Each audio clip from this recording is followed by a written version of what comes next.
नमस्कार, मैं हूं आपके साथ विवेक शांडिल्य। आप देख रहे हैं जवाब दो।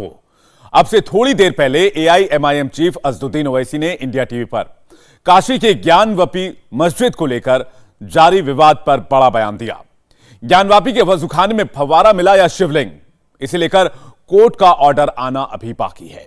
लेकिन असदुद्दीन ओवैसी ने अपना जजमेंट पहले ही सुनाना शुरू कर दिया है।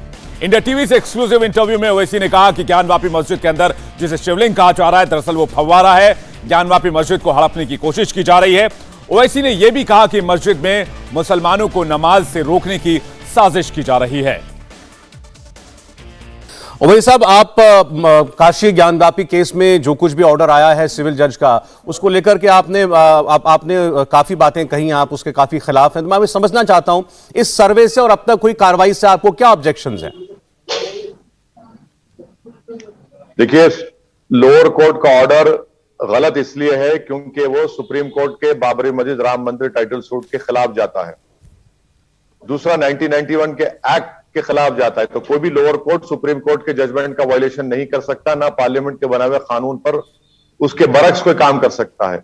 तीसरी बात यह है कि इसी सेम डिमांड्स पर 1998 में इलाहाबाद हाई कोर्ट ने एक रिप्रेजेंटेटिव सूट फाइल हुआ था, उसमें उस पर स्टे लगा दी। आज आप इंडिविजुअल राइट्स को लेकर जाते हैं।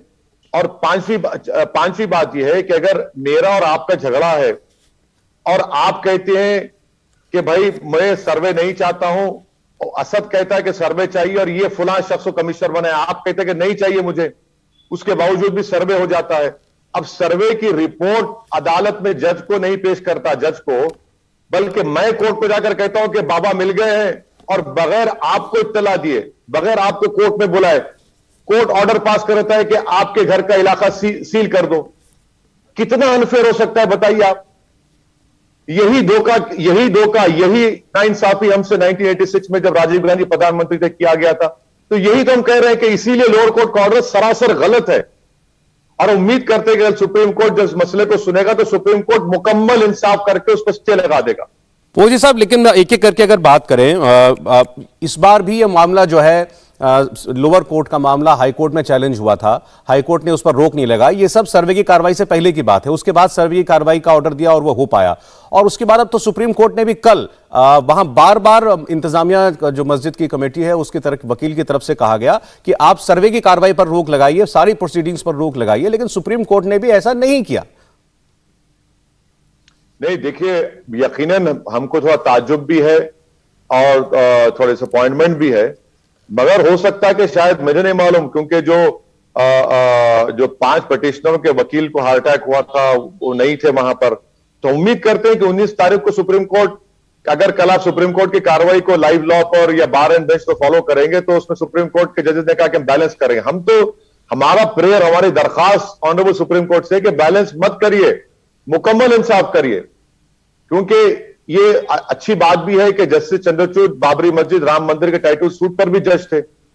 और उस जजमेंट का पैराग्राफ नंबर 83 आप पढ़ेंगे जिसमें उन्होंने कहा कि 91 का एक्ट भारत के संविधान के बेसिक स्ट्रक्चर का हिस्सा है, जिसमें उन्होंने कहा कि तारीख में अगर कोई गलतियां हुई तो उसको आप मौजूदा, प्रेजेंट और पास्ट को, उसके अमन को खराब नहीं कर सकते।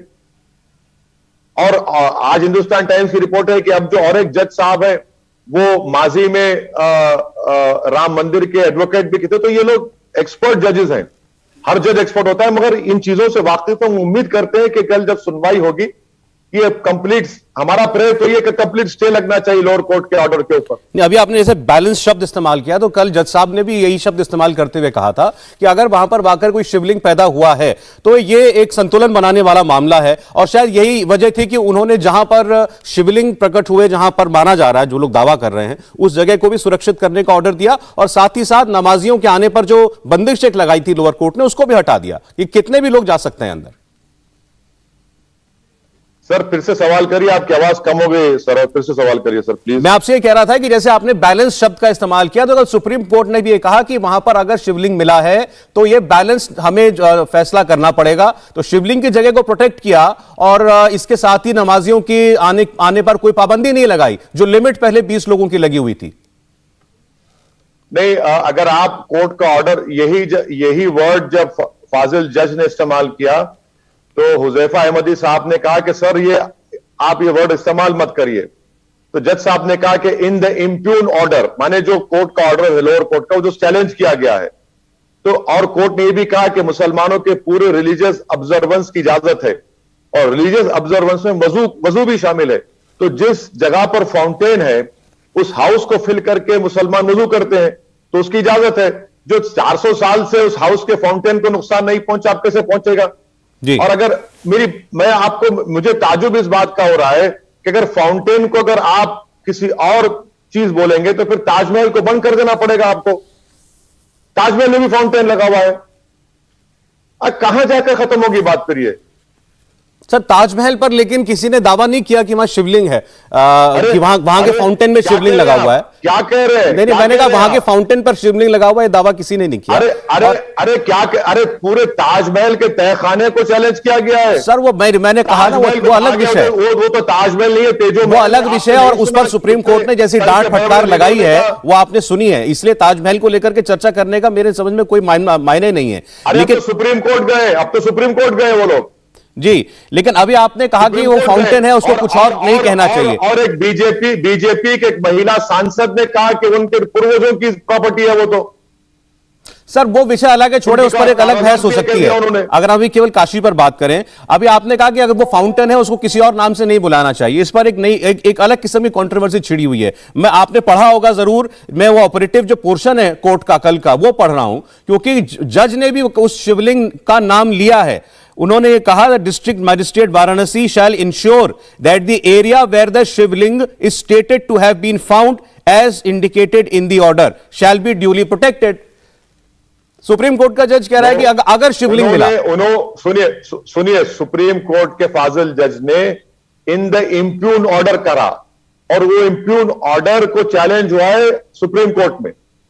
उन्होंने कहा कि इम्प्यून ऑर्डर में ठीक है, इम्प्यून ऑर्डर कहा तो उसको लफ्ज शिवलिंग का आप इस्तेमाल कर रहे हैं। मुझे कोर्ट के ऑर्डर में जो मैं समझ रहा हूं, कोर्ट ने कहा इन द इम्प्यून ऑर्डर। चले, लेकिन इस पर इतना एतराज क्या है सर? देखिए, जो बिलीवर है उसको लगा कि ये शिवलिंग है, वो उसको शिवलिंग बोलेगा। हमारे जैसे लोगों को यह बोलना चाहिए कि अगर ये शिवलिंग है, इफ एट ऑल, ये हो भी सकता है, नहीं भी हो सकता, हम किसी जजमेंट पर तो नहीं पहुंच सकते अभी। मैं ये कह रहा हूं कि फव्वारा है। क्या बात है, 400 साल 450 साल मुसलमान उसको इस्तेमाल कर रहे हैं वजू के लिए, हाउस को भरते हैं, फव्वारा है वो। तो आप 91 के एक्ट में क्या कहा गया? 91 के एक्ट में साफ तौर पर कहा गया कि आप नेचर एंड कैरेक्टर को चेंज नहीं करेंगे। सर, आप उस एरिया को सील करके क्या नेचर एंड कैरेक्टर को आप चेंज नहीं कर रहे हैं? नहीं सर, आज अर्जी दाखिल की गई, दीवार को तोड़ दिया। कल के कोर्ट की बात कीजिए आप। कोर्ट ने कहा, कोर्ट में यह बात कही गई तो सुप्रीम कोर्ट के जजेस ने बोला कि ये कोई फैसला इस बात का नहीं हो रहा है कि वो जमीन किसकी है, मालिकाना हक का झगड़ा नहीं है। केवल प्रेयर ये है कि वहां कुछ और औरतों ने इजाजत पूजा करने की इजाजत मांगी है, मामला केवल उतना ही है। नहीं, देखिए कि आप बेहतरीन तरीके से इसको बता रहे हैं कि मामला इतना है, इतना नहीं है। मामला यह है कि मस्जिद को हड़पने का मामला है। मामला यह है कि मुसलमानों के हाथ से मस्जिद छीन ली जाए और कभी वहां पर नमाज ना पढ़े। मामला यह है कि जिस तरह से बाबरी मस्जिद को छीना गया वो मामला है। मामला यह है कि एक ज्ञानवापी नहीं है, अब मथुरा भी है, टीले वाली की मस्जिद लखनऊ की है और आपके हाजी अली की दरगाह भी है। ऐसे 50,000 मस्जिदों को आरएसएस बीजेपी कहती है कि मस्जिद नहीं थे, वो मामला है। ओवैसी साहब, लेकिन क्या यह बात सही नहीं है और क्या यह आपकी जानकारी में नहीं है कि प्रमुख 3-4 स्थल जो हैं जिसमें अयोध्या था उसको लेकर के चले सुप्रीम कोर्ट ने फैसला दे दिया, काशी, मथुरा, ये 2-3 जगहों को लेकर के हमेशा से विवाद रहा है, सदियों से विवाद रहा है। सर, मस्जिद मेरे बाप की जायदाद नहीं है। मस्जिद मेरी प्राइवेट प्रॉपर्टी नहीं है। मस्जिद अल्लाह की होती है, मस्जिद का कोई मालिक नहीं होता है। बिल्कुल ठीक। और दूसरी बात, बाबरी मस्जिद का जब जजमेंट आया, यही बात आपके चैनल पर कही गई थी कि मुसलमानों को दिल बड़ा करना चाहिए, क्लोजर हो गया है, आप 5 एकड़ जमीन ले लीजिए। आज आप दोबारा यह सवाल क्यों कर रहे हैं? आप ही ने नहीं कहा था कि मुसलमानों को अब क्लोजर करना चाहिए, दिल बड़ा करना चाहिए? आखिर दिल बड़ा करने की जिम्मेदारी मुझ पर है क्या? अरे मेरा दिल ही नहीं है भाई, मेरे दिल के एक टुकड़े नहीं 2000 टुकड़े हो चुके हैं। कहां कहां आप दिल बड़ा करेंगे? मैं ये कह रहा हूं कि दिल बड़ा किसी को करने की जरूरत नहीं है। जो संविधान में हमने कानून बनाया उसको फॉलो करिए बस। तो वैसे साहब अगर वही कानून सर्वे करने को कह रहा है, 500 साल पहले ऐसा हुआ, नहीं, तो फिर मैं कह रहा हूं 2000 साल पहले क्या हुआ, 3000 साल पहले क्या हुआ, 4000 साल पहले, दिक्कत वैसे साहब यह है कि कोई एडमिट तो करे। हम जाएंगे 1000 साल पहले भी, लेकिन जो 400 साल पहले हुआ उस पर भी तो कोई कुछ तो बोले। हम सब जाएंगे 40,000 साल। नहीं, मैं कह रहा हूं आपसे 1000 साल पहले भी चलेंगे, 1000 साल पहले भी चले, लेकिन जो 400 साल पहले हुआ उस पर कोई बात तो करे कि हाँ हुआ था, कोई एडमिट तो करे कि हाँ हुआ था, मंदिर तोड़े गए थे। सुनिए, मैं आपसे अर्ज ये कर रहा हूं कि आप सिर्फ 400 साल पे क्यों रुक रहे हैं? मैं नहीं रुक रहा। 2000 साल पहले सुनिए, आप मुकम्मल करने दीजिए। 2000 साल पहले जाइए, 3000 साल पहले जाइए, जब जैन के मंदिरों को बदल दिया गया, बुद्धिस्ट के स्तूपों को बदल दिया गया। बिल्कुल। फिर आप भारत कैसे बना? भारत 50,000 साल पहले सर अफ्रीका से लोग आए थे, भारत बना। 40,000 साल पहले ईरान से किसान आए थे, भारत बना। 30,000 साल पहले स्टेप से लोग आए थे, भारत बना। अरे 1000 साल पहले अरब और पर्शिया से लोग आए। तो मैं तो कह रहा हूं कि पूरा चले जाइए ना, 30,000 साल पहले, 20,000 साल पहले, 40,000 साल पहले, 50,000 साल पहले, वही करते रहेंगे। और आपकी बात से मैं एग्री करता हूं कि औरंगजेब जिम्मेदार है, देश में नौकरियां नहीं है। नहीं अफसर, अब ये इस बहस को कहीं और ले जाने की बात है। ठीक है, आप ये कह लीजिए, आप ये कह लीजिए, पेट्रोल डीजल बढ़ गया, सब बहुत जिम्मेदार। सर सुने मेरी बात को, सर जरा मेरी बात को सुने। एक बात का जवाब आप दें, हमें तो नहीं मिलता, हम पूछते रहते हैं। जब तक बाबरी मस्जिद थी, बाबरी मस्जिद की अहाती तक, चबूतरे तक हिंदू जाकर पूजा करते थे, अंदर लोग नमाज पढ़ते थे। बनारस के अंदर, काशी के अंदर ये जो महिलाएं मांग कर रही हैं जिस पोर्शन में पूजा की, और जहां साल में एक बार पूजा होती है, वो मंदिर परिसर के अंदर आता है, बैरिकेडिंग के पास है। वो दूर से लोग हाथ जोड़कर नमस्कार करते हैं मस्जिद की तरफ, क्योंकि मानते हैं कि हमारा असली मंदिर वहां है। एक सेकंड सर, तीसरी बात, मथुरा में गर्भगृह में नीचे जाते हैं, जो भगवान कृष्ण का जन्मस्थल माना जाता है, नीचे जाकर के मस्जिद की दीवार को छू करके हाथ लगा के हाथ जोड़ के प्रार्थना करते हैं, मानते हैं कि असली गर्भगृह, कारागृह भगवान श्री कृष्ण का वो मस्जिद के नीचे है। यह ऐसा कैसे है कि तीनों प्रमुख स्थल, राम कृष्ण शिव, हिंदू धर्म के तीनों होली लॉर्ड्स, इनसे बड़ा कोई नहीं है, उनके सभी धार्मिक स्थलों पर जन्मस्थलियों के बगल में मस्जिद है, या टूटा हुआ मंदिर है, ऐसा कैसे है? सुनिए, आपने अभी कहा कि बाबरी मस्जिद के चबूतरे के पास जाकर पूजा करते थे ना? करते आपने कहा अभी यही कहा आपने, करते था ना आपने? तो फिर आपने मस्जिद क्यों तोड़ा? फिर जिसने तोड़ा गलत किया। सुप्रीम कोर्ट को आपने वादा किया था, हाथ में लगाए, क्यों तोड़ा आपने मस्जिद को? गलत किया, सजा होने। गलत किया और सजा किसी को नहीं होती, ये भी गलत है। फिर आप ये कहना चाह रहे हैं कि ऐसा होता था तो हम मस्जिद को तोड़ देंगे? नहीं, ये गलत है। किसी भी ऐसी बिल्कुल, मैं बिल्कुल ये नहीं कह रहा हूं। हम मथुरा की ईदगाह को ले लेंगे सर, एक मर्तबा हुआ नहीं हुआ, और सर देश जानता है कि किसी को एक को सजा नहीं हुई कोर्ट में। ये बड़े दुख की बात है, किसी एक को नहीं हुई सजा। ये बहुत दुख की बात है। मैं आपके दुख में शामिल हूं इसमें। तो इसीलिए मैं ये कह रहा हूं कि जिस तरीके से बाबरी मस्जिद को छीना गया मुसलमानों से, जिस तरीके से रूल ऑफ लॉ को भारत के कमजोर कर दिया गया, जिस तरीके से संविधान की धज्जियां उड़ाई गई, जिस तरीके से सुप्रीम कोर्ट को धोखा दिया गया, वही तरीकेकार अब इस्तेमाल हो रहा है। और जब बाबरी मस्जिद का फैसला आया था, मैं वाहिद आदमी था जो पुकार कर कह रहा था कि इस जजमेंट के मैं खिलाफ इसलिए हूं क्योंकि ये कैन ऑफ वर्म्स को खोल देगा, और मैं अनफॉर्चुनेटली सच साबित हो रहा हूं। लेकिन जो आदमी बनारस में जाके अपनी आंख से देखता है कि मस्जिद की पिछले की गुंबद पर मंदिर की दीवार साफ दिखाई दे रही है, मंदिर की दीवार की नक्काशी साफ दिखाई दे रही है, उसको वहां जाके क्या महसूस होता होगा सर? उसको यह बात महसूस करनी चाहिए कि सुप्रीम कोर्ट में जो जस्टिस चंद्रचूड़ साहब ने और 4 जजेस ने कहा था, मैं अंग्रेजी में पढ़ रहा हूं, आप तर्जुमा करके समझा दीजिए। सुप्रीम कोर्ट ने कहा था कि इस 91 एक्ट के बारे में जब वो देखता है उसको तो ये पढ़ ले, in preserving the character of places of public worship, parliament has mandated in no uncertain terms, अब स्ट्रेस करो that history and its wrongs shall not be used as instruments to oppress the present and future। आप history को इस्तेमाल नहीं कर सकते मौजूदा, present और फ्यूचर को अप्रेस करने के लिए, सुप्रीम कोर्ट ने कहा। बिल्कुल ठीक, बिल्कुल ठीक। तो यहां एक आस्था के सामने आपने कानून दिखा दिया, अब आपकी आस्था के सामने अगर कानून अपनी कार्रवाई कर रहा है तो उस कानून को माने। हाँ, तो कानून, अगर कानून गलत इस्तेमाल कर रहा है, लोअर कोर्ट सुप्रीम कोर्ट के खिलाफ जा अब रहा सर है। गलत तो वो सर हाई कोर्ट नहीं, और आप पार्ट सुनिए, और आप पार्टी है, आपको सुनता नहीं है, किसी और को सुन के ऑर्डर देता है, तो क्या सही है गलत है वो? मुझे ये बताया ना सर, ये सारी दलीलें कल मस्जिद के वकील ने सुप्रीम कोर्ट में रखी या नहीं रखी? बिल्कुल रखी। उन्होंने कहा एक्स पार्टी फैसला दे दिया, हमको बताया नहीं। पिटिशनर जाकर के गया और बोला उसने ये हमको बाबा मिल गए हैं, शिवलिंग मिल गया, उन्होंने सुरक्षित करा दिया। हमारी उम्मीद है, हमारा प्रेयर है कि कल जब सुप्रीम कोर्ट सुनेगा, इंशाअल्लाह ताला मुकम्मल जस्टिस करेगा। बैलेंस करने की जरूरत नहीं है, इंसाफ करिए, मुकम्मल इंसाफ करिए। और इंसाफ ये कह रहा है कि आप ही का सुप्रीम कोर्ट का जजमेंट है, पार्लियामेंट का 91 का एक्ट है, जो नेचर एंड कैरेक्टर को चेंज नहीं कर सकता। ज्ञानवापी मामले पर आज वाराणसी कोर्ट में होने वाली सुनवाई टल गई। आज वकील हड़ताल पर थे, जिस वजह से कोर्ट अब इस मामले में कल सुनवाई करेगा। हालांकि कोर्ट ने बंद कमरे में हिंदू और मुस्लिम पक्ष से बातचीत की है, उनकी बातों को सुना है, फिर कल सुनवाई की नई तारीख दे दी है। दरअसल हिंदू पक्ष ने वजू खाने की दीवार को तोड़ने की याचिका कोर्ट में दाखिल की है, जहां पर शिवलिंग मिला है वहां और उसके आसपास कोई वजू ना करे, इसकी मांग भी की गई है। मुस्लिम पक्ष ने जवाब देने के लिए एक दिन की मोहलत मांगी है, जिसे मंजूर करते हुए कोर्ट ने सुनवाई कल तक के लिए टाल दी है। कल ही वाराणसी की कोर्ट में सर्वे रिपोर्ट भी पेश की जानी है। कल ही सुप्रीम कोर्ट भी सर्वे रिपोर्ट रोके जाने की मांग वाली मुस्लिम पक्ष की याचिका पर सुनवाई भी करेगा। एक और बड़ी खबर का रुख करते हैं। मथुरा में श्री कृष्ण जन्मभूमि शाही ईदगाह मस्जिद को लेकर आज एक नई याचिका कोर्ट में दाखिल की गई है। अखिल भारतीय हिंदू महासभा ने शाही ईदगाह में लड्डू गोपाल के अभिषेक की इजाजत मांगी है।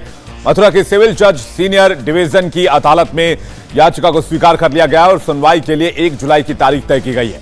इससे पहले भी अखिल भारतीय हिंदू महासभा ने शाही ईदगाह में लड्डू गोपाल के जलाभिषेक की परमिशन को लेकर कोशिश कर चुका है। अब कोर्ट ने इस याचिका को स्वीकार कर लिया और इस पर 1 जुलाई को सुनवाई की जाएगी। काशी की ज्ञानवापी मस्जिद के वजूखाने में शिवलिंग को लेकर तरह तरह की बातें की जा रही है। मुस्लिम पक्ष शिवलिंग होने के दावे को सिरे से नकार रहा है। सर्वे रिपोर्ट कल पेश की जानी है, लेकिन इस सब के बीच पिछले 30 साल से ज्ञानवापी पर रिसर्च कर रहे आरपी सिंह ने एक बड़ा दावा किया है। आरपी सिंह ज्ञानवापी मस्जिद में सर्वे टीम का हिस्सा भी रहे हैं। इंडिया टीवी से बातचीत में आरपी सिंह ने दावा किया है कि शिवलिंग के नीचे कई तहखाने बनाए गए हैं। ये तहखाने एक जगह नहीं, अलग अलग जगहों पर हैं और इन्हें पत्थर लगाकर बंद किया गया है। आरपी सिंह का बयान इसलिए अहम है क्योंकि उन्होंने ज्ञानवापी परिसर का पूरा प्राचीन नक्शा भी तैयार किया है। ज्ञानवापी मस्जिद परिसर का पूरा इलाका कैसा है, ये मैं एक प्राचीन नक्शे के जरिए आपको दिखाना चाहूंगा। और अब जो नया विवाद उत्पन्न हुआ है कि जो वजू खाना है उसके नीचे जाने की अनुमति मांगी जा रही है, दीवार तोड़ने की अनुमति मांगी जा रही है। वो दीवार कहां है और पूरा इलाका क्या है, इसको मैं समझाता हूं। सबसे पहले ये वो प्राचीन नक्शा है, आप इसको देखिए गौर से। इस नक्शे के सेंटर में आपको दिखेगा विश्वनाथ गर्भगृह। अभी आपको दूर से जो मस्जिद के 3 गुंबद नजर आते हैं, वो एक है ऐश्वर्य मंडप पे, दूसरा है विश्वनाथ गर्भगृह पे और तीसरा है मुक्ति मंडप पे। ये एक लाइन में ये तीनों गुंबद आपको नजर आते हैं। और इसी के ईस्ट साइड में चले जाइए, जहां पहले ज्ञान मंडप हुआ करता था, इसके ठीक सामने का हिस्सा जो है, यहां पे कह सकते हैं 35 बाई 125 का ये एक इलाका है और यहीं पे वजू खाना बनाया हुआ है। और अब ये सवाल उठता है कि हिंदू पक्ष के द्वारा वजू खाना के नीचे जाने की बात की जा रही है और वो नीचे कैसे जा सकते हैं, इसके बारे में हम बात करेंगे। हमारे साथ डॉक्टर आरपी सिंह हैं। आरपी सिंह पूरे इलाके से वाकिफ हैं, सर्वे टीम का मेंबर रह चुके हैं।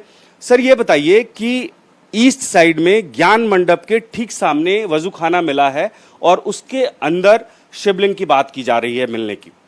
अब उसके नीचे कैसे जाया जा सकता है, वो संरचना क्या है? 35 बाई 125 जो है, जो ठीक ईस्ट साइड में हुआ करता था, वो क्या है? देखिए, मंदिर का जो कंप्लीट लेआउट है, प्लिंथ कहिए, उसको न्यू कह लीजिए, जैसा भी होता, वो 125 गुणे 125 का है। ठीक है। और 125 और 125 के स्क्वायर में जो मंदिर बना, तो मंदिर के पूरब साइड में उसी धरातल के लेवल पर 35 गुणे 125 फीट का एक हॉल निकाला गया। और हॉल में ऐसा इतिहास है कि वहाँ पे विद्यार्थी दूर दूर के आते थे जो संस्कृत की शिक्षा लेते थे और प्रवचन भी होता था, जो श्रद्धालु तीर्थयात्री आते थे वो उसमें सुनते थे। सभा कक्ष कहा जाए जो है। तो वो 125 गुणे 35 फीट है पूरब की दिशा में। और ये जो ध्वस्त हुआ मंदिर पश्चिम की तरफ एक मंडप पूरा हमारा जो श्रृंगार मंडप आप इस नक्शे के जरिए बताते रहिए तो ज्यादा बेहतर होगा जी। ये पश्चिम का दिशा है जी। ये श्रृंगार मंडप है, ये गणेश मंडप है, ये दंडपाणी, और ये जो है ये इतना भाग जो है तोड़ दिया गया 1669 में। इतना भाग पीछे तरफ तीनों मंडप में जाने के रास्ते साफ थे जो पत्थर लगा करके आज भी बंद किए गए हैं। वो अभी दिखता है क्या वो बंद किया हुआ रास्ता? ये रास्ता बिल्कुल साफ, दरवाजे पत्थर लगा करके बंद किए गए हैं। मैं फोटो दिखा करके आपको बता सकता हूँ। और ये दरवाजे यहाँ पे 3 दरवाजे बंद कर दिए गए। ठीक है। अब इस दरवाजे को अगर खोला जाए तो ये सीधे रास्ता गर्भगृह में जाता है। आज जो वर्तमान में जो सबसे बड़ा गुम्बद दिखता है वो ठीक इसी गर्भगृह के ऊपर बना है। अब देखिए ऐश्वर्य मंडप, ये उत्तर की दिशा में ऐश्वर्य मंडप है, ठीक है, ये और दक्षिण की दिशा में मुक्ति मंडप है। इन तीनों मंडपों पर ऊपर में गुम्बद बना है। ठीक है सर, हम ईस्ट की बात करते हैं जहाँ पे वजू खाना मिला है। आते हैं पूरब साइड।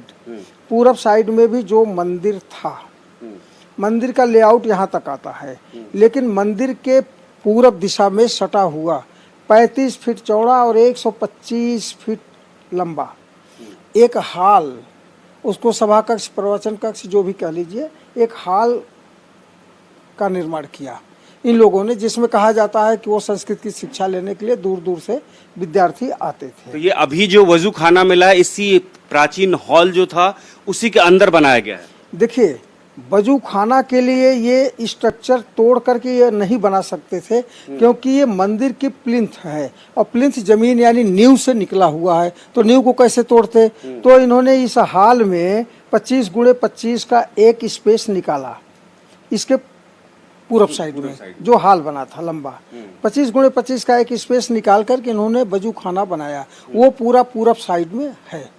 और उस वजू खाने में अब कैसे बनाते हैं उसको, तो पानी का टैंक बनाना था। 25 गुणे 25 का एकदम से इन्होंने छत निकाल दिया उस हाल का। जब छत निकाला तो ये सीधे 7 फीट नीचे पहुंच गए। फिर इन्होंने 7 फीट नीचे से दीवार की जोड़ाई करके ऊपर तक लाए होंगे, क्योंकि ऐसा ही कर सकते हैं। ठीक है। अच्छा, एक बात ये, एक मांग ये की गई है हिंदू पक्ष के द्वारा कि वजू खाना का नीचे जाने का एक रास्ता है और नीचे जो कुछ भी निर्माण कार्य हुआ है उसको तोड़ दिया जाए, जिससे कि पता चले कि शिवलिंग की लंबाई कितनी है, गहराई कितनी है। तो वो पूरा आप ये बता रहे हैं कि 35 बाई 125 के अंदर ही आता है वो इलाका? हाँ, वो पूरा का पूरा वो 35 उसी हाल की छत को काट करके वजू का टैंक बनाया है। अब वजू के टैंक में इन्होंने जो बीच में एक गोला दिखता है जिसको कहते हैं फव्वारा है, लेकिन उसके बीच में जो शिवलिंग है, शिवलिंग हमारा साफ दिख रहा है। अगर फव्वारा है तो कहीं से कोई कनेक्शन होगा, पाइप गया होगा, छेदा होगा, पानी निकलता होगा, कभी निकला रहा होगा। अगर आज किसी कारण से बंद हुआ है, लेकिन इसका कोई संकेत नहीं है। ठीक है। अच्छा सर, ये बताइए कि एक बात ये भी की जा रही है, जो व्यास जी थे उनका कमरा जो है वो तहखाने में, उनको भी खोला जाए, उसकी दीवार को तोड़ा जाए, मलबा बहुत सारा है वो हटाया जाए। वो कौन सा इलाका हो सकता है? व्यास जी के पास दक्षिण दिशा का जो दरवाजा था उसकी ताली व्यास जी के पास रहती थी, और वर्तमान में अब कहते हैं कि जिलाधिकारी महोदय के पास है। लेकिन व्यास जी के पास अब तहखाने की बात आती है, माने दक्षिण दिशा से व्यास जी की ताली थी और वो खोलते थे। लेकिन आप ये कह रहे हैं कि वो तहखाना यहाँ है मुक्ति मंडप के नीचे वाले हिस्से में। लेकिन ये तहखाने अब जब सर्वे हुआ है तो कई भाग में तहखाने होना स्वाभाविक है। सर्वे की बात तो छोड़ दीजिए, सर्वे टीम की, आप ऐसे भी देख लीजिए कि इसको तोड़ करके तो पूरा तहखाना बनाया नहीं गया। ये नींव ऊपर आई और उसके बाद इसको पार्ट पार्ट करके अंदर से तहखाने को कई पार्ट में दिया गया। और अब जैसे ये इतना लंबा, ये हाल बहुत लंबा है, तो उसमें क्या किया गया है, या बीच में खंभे दे दिए, पत्थर के खंभे दिए, छोटे छोटे खंभे, और उसके ऊपर भी पट्टियां लगाई गई, जिससे वो एक ऊपर छत का रूप दिया, तहखाने का छत। जो मंदिर के ग्राउंड की छत हो, वो फर्श हो गई, ठीक है, ऐसा ही ये पूरा बना जो है। तो अब इसमें कई पार्ट में तहखाने हो गए। अच्छा, तहखाने अभी तो 2-4 तहखाने खुलने की बात है, लेकिन सारे तहखाने खोले जाएं, बहुत कई तहखाने पूरी तरह से पत्थर लगा के बंद किए गए। ठीक है, देखिए मैं इस नक्शे के जरिए एक बार आपको आसान शब्दों में बताने की कोशिश करूंगा। जो डॉक्टर आरपी सिंह कह रहे हैं कि ये पूरा जो प्राचीन नक्शा है और नीचे ये ब्लैक ब्लैक सा स्पॉट जो देख रहे हैं, ये नीचे से आया हुआ है, ये मंदिर की नींव का पार्ट है, तो इसको तो तोड़ा नहीं जा सकता। ये बाकी जो हिस्सा है उसको ब्लॉक किया गया है और उसके ऊपर में छत डाल के एक तरह से तहखाना, और बहुत सारे तहखाने हो सकते हैं। शुरुआत यहां से हुए ईस्ट की दिशा में, पूरब की दिशा में, यहां पे वो वजू खाना है और इसके नीचे जाने की बात की जा रही है। यानी ज्ञान मंडप के ठीक सामने का हिस्सा जो जिसकी चौड़ाई जो है वो 35 फुट है और लंबाई 125 फुट है, उसी के अंदर जाने की बात की जा रही है। वही याचिका कोर्ट में दाखिल की गई है, जिससे यह पता चले कि अगर वो शिवलिंग है तो उसकी लंबाई चौड़ाई कितनी है और जो ऊपर का हिस्सा हमें नजर आता है क्या वैसी ही संरचना नीचे भी मौजूद है। कैमरामैन रोहित के साथ Bhaskar Mishra, India TV, Varanasi. Varanasi court में कल सर्वे की रिपोर्ट पेश की जानी, लेकिन इससे पहले हिंदू पक्ष के वकील विष्णु जैन ने वजूखाने के पास की दीवार को हटाने की मांग कर दी है। विष्णु जैन का साफ कहना है कि दीवार हटाने से ही शिवलिंग की सही स्थिति सामने आ पाएगी। हिंदू पक्ष की तरफ से वकील विष्णु जैन जी हमारे साथ हैं। विष्णु जी, ये कहा जा रहा है कि जो आपकी तरफ से एक एप्लीकेशन और मूव की गई थी कि मलबा हटाया जाए या दीवार हटाया जाए, अब वीडियो सामने आ गए, तो हमारे दर्शकों को आप बता दीजिए कौन सी दीवार, एक शिवलिंग के चारों तरफ दीवार दिख रही है, वो दीवार हटाने की बात हो रही है या कौन सी? आपकी प्रेयर को थोड़ा डिटेल में समझा दीजिए। जो व्यास जी का तहखाना है वो दीवार का वीडियो नहीं आया है। व्यास जी के तहखाने में एक दीवार है जो टेम्परेरी दीवार है, उसको रिमूव करने की मांग की जा रही है। और जो शिवलिंग के जस्ट नीचे जो वजू खाना है उसके जस्ट नीचे एक दीवार है जो लेफ्ट साइड से रास्ता जाता है नीचे, वहाँ पे एक दीवार है, तो उसको हम हटाने की मांग कर रहे हैं कि शिवलिंग का जो आकार है उसका इंच है वो नापा जा सके, और उसी के लिए ये एप्लीकेशन डाली गई है। ये जो वीडियो आया है ये उतना हमारी बात को एक्सप्लेन नहीं कर पा रहा है। एक सवाल ये कि क्या आपको लग रहा है कि ये जो शिवलिंग का शिखर हम देख पा रहे हैं वो कितनी गहराई तक हो सकता है, और जब आप तहखाने की बात कर रहे हैं तो क्या इतना लंबा भी हो सकता है कि तहखाने तक पहुंचा? अब ये तो जब एक बार नीचे तहखाना खुलेगा तभी बताया जा सकता है, पर as a lawyer of this case कि मैं आज यहाँ पे कोई अनुमान पे कोई स्टेटमेंट तो नहीं दे सकता हूँ। जांच का विषय है, जांच हो, उस चीज़ की पहले फैक्ट्स असर्टेन किए जाएं, तभी उसमें मैं आगे कोई स्टेटमेंट दे सकता हूँ। और ये फैक्ट्स असर्टेन करने की एक्सरसाइज चल रही है कि जो वहाँ पे आज की वस्तु स्थिति है वो कोर्ट के रिकॉर्ड पे लाई जा सके। कितना बड़ा मुद्दा है ये दीवार तोड़कर जांच की अनुमति देना, क्योंकि बहुत से लोग कह रहे हैं कि आप तोड़फोड़ की इजाजत कैसे दे सकते हैं? नहीं, ये तो उनको कहना पूछना चाहिए ना। जो कह रहे हैं फव्वारा है, तो अगर फव्वारा है तो आप उसको दिखा दीजिए फव्वारा कैसे है, फव्वारा चला के दिखा दीजिए, फाउंटेन चला के दिखा दीजिए, वाटर मैनेजमेंट सिस्टम दिखाइए। उसमें आपको उन लोग अंजुमन इंतजामिया को दिक्कत क्या है? अगर मस्जिद की किसी भी सो कॉल्ड मस्जिद की किसी भी एरिया को डैमेज नहीं किया जा रहा है और सिर्फ जांच के लिए वहाँ पे नीचे जाया जा रहा है, जिसका ऑलरेडी एक गेट लगा हुआ है जिसमें जाने पहले अनुमति थी, बाद में उसको बंद कर दिया गया आर्टिफिशियल वॉल से, तो उसमें किसी को भी किस तरह की दिक्कत हो सकती है? ज्ञानवापी कैंपस में मां श्रृंगार गौरी की पूजा को लेकर कोर्ट पहुंचने वाली महिलाओं ने भी खुदवाई करने वक्त वकालत की थी। याचिकाकर्ता महिलाओं का कहना है कि मस्जिद परिसर में शक्ति को खोजने गए थे, लेकिन वहां शिव मिल गए। वादी पक्ष की महिलाओं ने मांग की है कि बाबा की साफ सफाई की जाए, इसके अलावा मलबे की भी साफ सफाई कराई जाए, जिससे कि पूरा का पूरा सच लोगों के सामने आ सके। श्रृंगार गौरी में पूजा अर्चना को लेकर अर्जी दाखिल की गई और इसमें 5 महिलाएं सामने आई, और इन्हीं 5 महिलाओं के प्रयास का नतीजा है कि यहां ज्ञानवापी मस्जिद में शिवलिंग प्राप्त होने का दावा किया जा रहा है। चारों वादी महिलाएं हमारे साथ हैं। मैम, सबसे पहले तो अब पूरे सर्वे से लेकर आज तक शिव के दर्शन हो गए, आप ये दावा कर रहे हैं, क्या संतुष्ट हैं अभी तक की कार्रवाई? संतुष्ट हैं, बस खाली हम लोग सोच रहे हैं बाबा का साफ सफाई हो जाए, उनको संरक्षित रखा जाए, और जो मलबा 10-10 फीट की है उसको हटाया जाए। जब आपने एप्लीकेशन दायर की थी तो बात सिर्फ श्रृंगार गौरी तक की थी, क्या आपको ये उम्मीद थी कि ऐसा कुछ भी निकलेगा? क्या उम्मीदें थी? उम्मीद नहीं थी, हम लोग नहीं सोचे थे कि अगर शक्ति खोजने जाएंगे तो शिव मिल जाएंगे, लेकिन शिव मिलेंगे तो शक्ति मिल जाएंगी।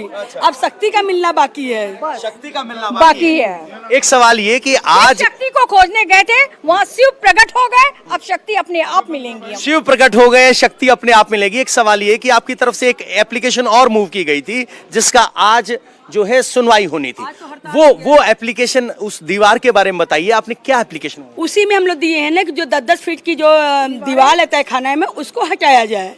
जो मिट्टी का ढेर है, साफ सफाई हुए, वहाँ भी हम लोग देखें कि क्या है क्या नहीं है। और जो शिवलिंग हमारी उभर के सामने आ और जो है, हम लोग को लगता है कि वो जब खुदाई होगी तो अर्धा जो है वो सब सामने आ जाएगा। अर्था नीचे होएगा। जी, अर्धा सामने आएगा। जी, पूरी उम्मीद है। ये कहा जा रहा है कि पिटिशनर में फूट पड़ गई है, उसके पीछे क्या? अभी 2 दिन बाद, अभी 2 दिन के बाद फैसला आ जाएगा, आपको सामने नजर आएगा। कोई फूट नहीं है। क्या कोई पावर ऑफ अटॉर्नी मांगी गई थी? पावर, जितेंद्र जी ने हम लोग से पावर अटॉर्नी मांगी थी। हम लोग से बोले थे कि 9 तारीख को कचहरी आ जाना, आप लोग हमको पावर अटॉर्नी दे दीजिए। हम लोग क्यों दें कि अपनी पावर क्यों उनको दें? हम लोग अपना पावर अपने पास रखना चाह रहे हैं। वो कौन होते हैं? ठीक है, हम लोग का साथ लाएं, ठीक, हम लोग का साथ लाएं, लेकिन बीच अजदल में हमको छोड़ कर चले गए।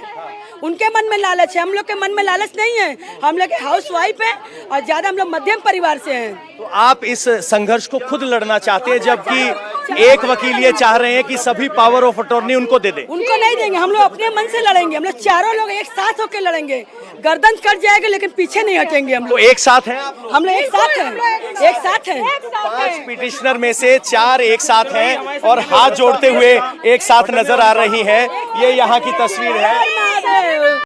इंडिया टीवी हर वक्त हर जगह डाउनलोड करने के लिए सर्च करें India TV news Google play store या ऐप स्टोर पर।